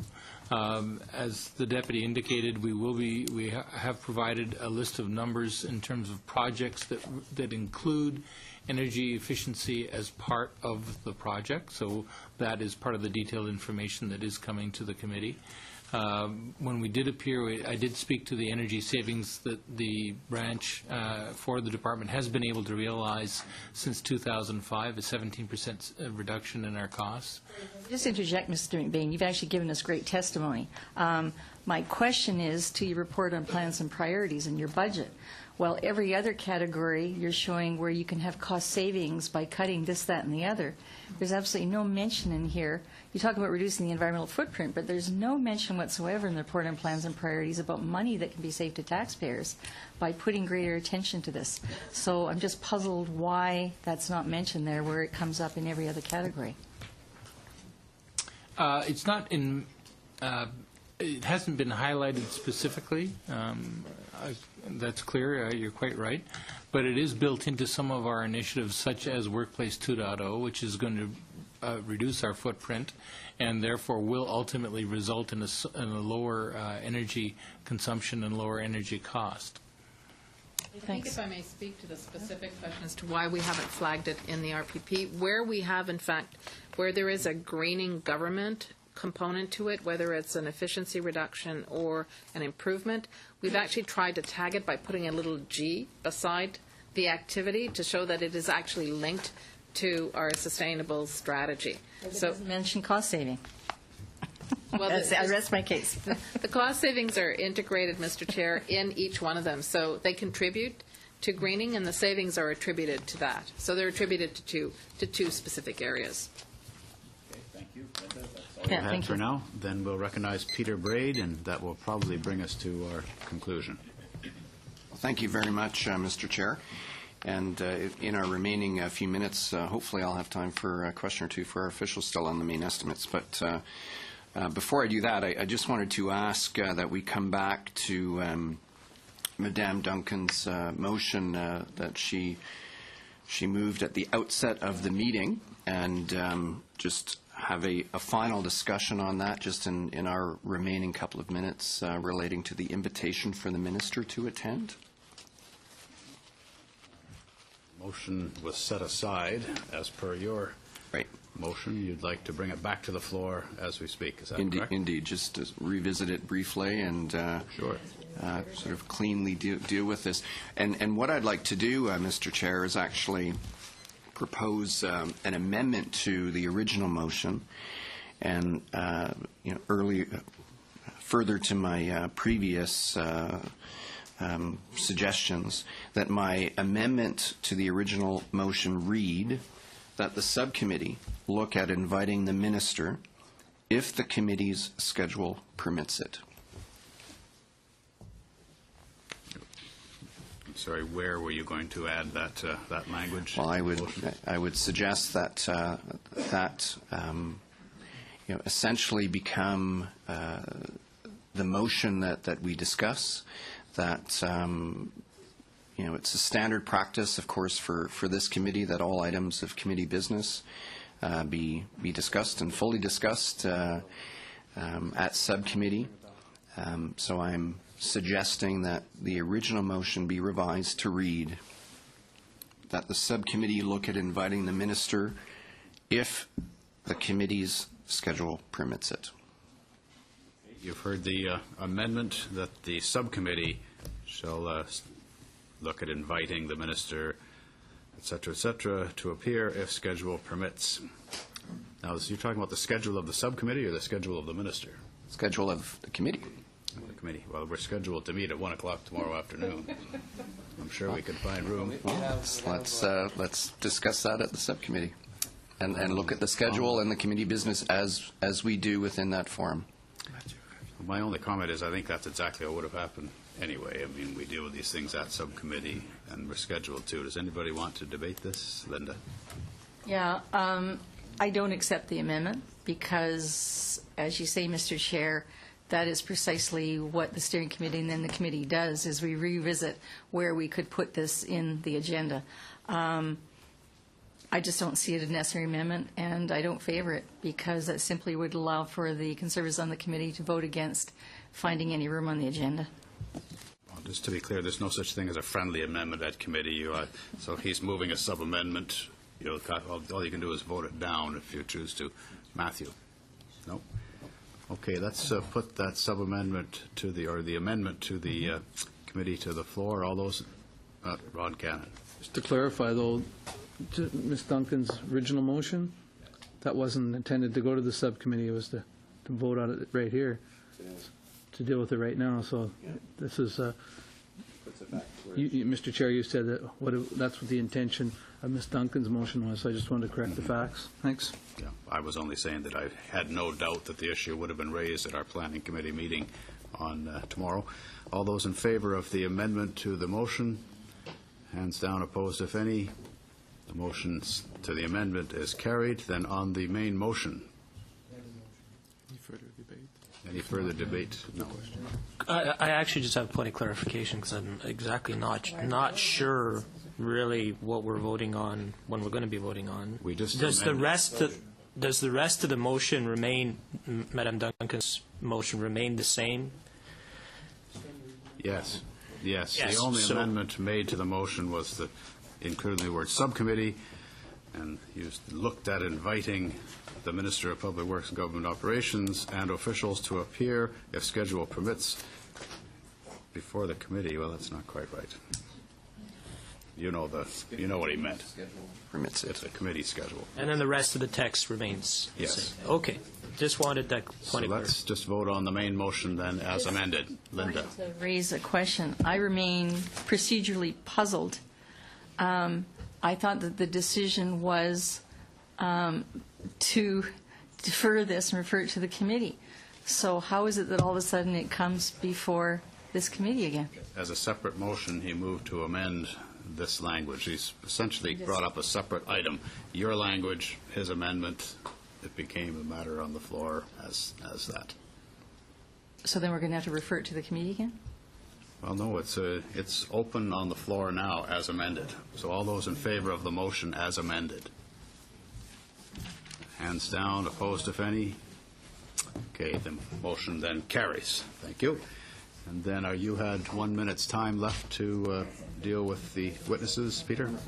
Great. Thank you very much. And again, we certainly look forward to a discussion about this particular item at subcommittee business. My final question for the officials, I wanted to ask if you could please elaborate, Madame Doré, on the Workplace 2.0 initiative, and specifically provide us with an update on that initiative, the benefits that it will bring to the federal government workplace, and the impact that that particular initiative will have on cost savings over time as well. Thank you for the question. I briefly mentioned that in my opening remarks, and in the interest of time, what I would ask is Mr. McBain to give us a brief overview of the status of the initiative at this particular juncture. Thank you for the question. Workplace 2.0 is about creating a better work environment for the federal workplace, and one of the benefits that it does bring in terms of savings for the taxpayer is a smaller footprint. To date, there are 7 projects that have been completed in conversion to Workplace 2.0, and there are over 100 projects that are underway. Over time, as we implement it through all of the federal workplaces, we will bring our footprint down to a smaller size. Therefore, we will save money in terms of our lease and our operating costs.